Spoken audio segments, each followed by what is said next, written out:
Do you want to have a dark user interface in your Firefox web browser when you click on the gray lamp button? So that it dims the current web page and also the Firefox toolbar and address bar. Here's how you can enable this useful feature. First, click right on the gray lamp button. And select the menu item, Manage Extension. Then the Firefox extension page shows up.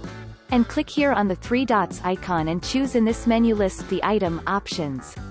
The Turn Off the Lights Options page will show up in a new tab. Now select the tab, Advanced Options. And scroll down the web page until you see the topic, Bulb. Here on this topic, enable the checkbox, Switch to a dark browser theme.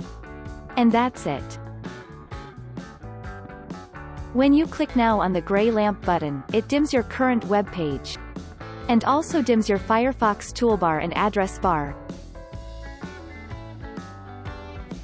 For more helpful tips, subscribe to the Turn Off the Lights channel or click another video to keep watching.